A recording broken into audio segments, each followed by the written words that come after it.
आज धीरज और स्वाति की शादी थी। धीरज शादी के मंडप पे बैठा हुआ स्वाति का इंतज़ार कर रहा था।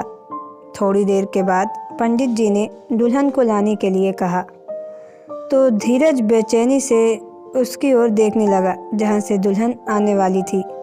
थोड़ी देर के बाद स्वाति अपनी सहेलियों से घिरी हुई दुल्हन के लाल रंग के जोड़े में शर्माती हुई मंडप में आ चुकी थी। जब वो धीरज के बगल में बैठी तो धीरज मानो खुशी के मारे हवा में उड़ने लगा। धीरज तो अपनी दुल्हन से नजरें ही नहीं हटा पा रहा था।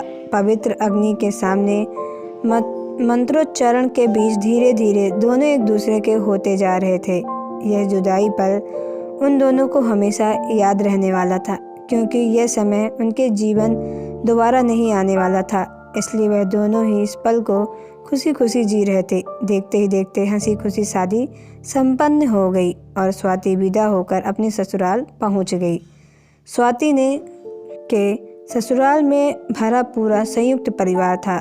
स्वाति की सास शकुंतला देवी जी एक एक सदस्य से बहू का परिचय करा रही थी। स्वाति झुककर बड़ों के पैर छू रही थी, जिसके कारण पैर छूते छूते उसकी पीठ अकड़ कर रह गई। लेकिन फिर भी थकावट के बीच बच्चों की टोली की चुहलबाजियों में उसका मन लगा हुआ था और बीच बीच में ननद और भाभियों की हंसी ठिठोली उसके मन को गुदगुदा जाती। स्वाति की परेशानी और थकावट को देखते हुए उसकी सास ने थोड़ी देर के बाद बहू को कमरे में आराम करने के लिए भेज दिया।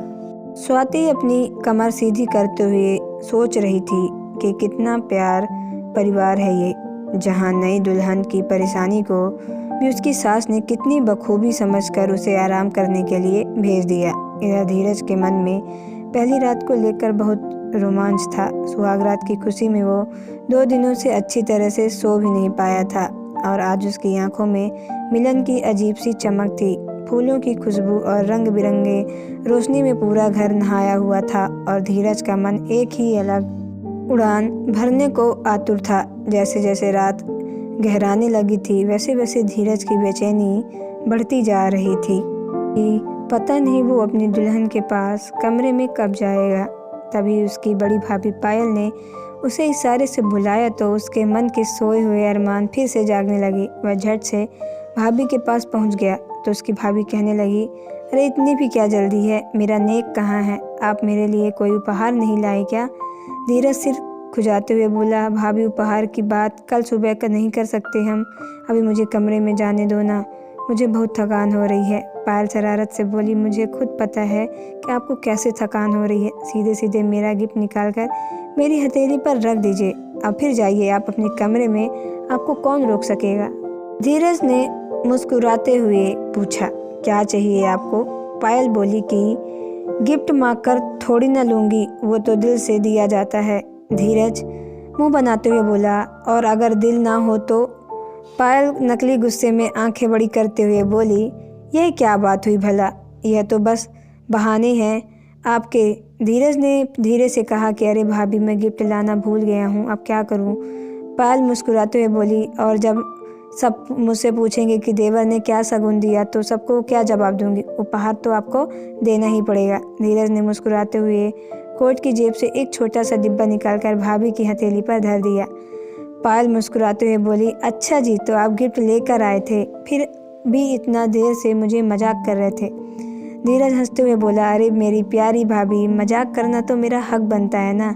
पायल अदा से मुस्कुराते हुए बोली, देख लीजिएगा देवर जी, कहीं ये मजाक आपको ही भारी ना पड़ जाए। ऐसा कहकर वो खिलखिलाती हुई वहाँ से चली गई और धीरज मुस्कुराता हुआ अपने कमरे की तरफ बढ़ने लगा। वह जैसे ही कमरे में पहुंचा तो उसने देखा उसकी नई नेवेली दुल्हन लाल जोड़े में लिपटी हुई लंबा सा घूंघट निकाले हुए बिस्तर पर बैठी थी। पूरा कमरा फूलों से सजा हुआ था, चादर पर फूलों की पंखुड़ियाँ बिखरी हुई थी। धीरज ने दरवाज़ा बंद किया। वो प्रेम के सागर में गोते लगाने को मचल उठा। नई दुल्हन के यौवन के सौंदर्य का रसपान करने के लिए वो व्याकुल हो उठा। उसका प्रत्येक अंग प्रेम की अटखेलियाँ करने को तैयार था और वो आगे बढ़कर दुल्हन के पास बिस्तर में बैठते हुए चादर के नीचे से कुछ आवाज़ें आने लगी।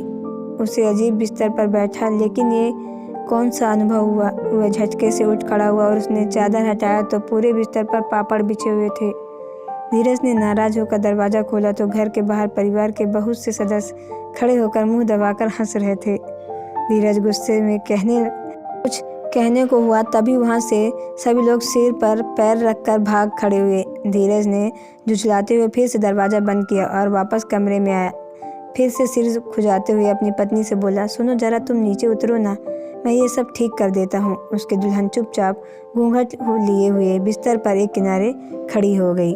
तो दोस्तों, आपको ये स्टोरी कैसी लगी कमेंट बॉक्स में ज़रूर बताएं। अगर आप मेरे चैनल पर नए हैं तो चैनल को सब्सक्राइब करके बेल आइकन को प्रेस कर ले ताकि आने वाली वीडियो का नोटिफिकेशन आपके मोबाइल पे सबसे पहले पहुंचे। तो चलिए मिलते हैं नेक्स्ट वीडियो पे। Okay bye, take care.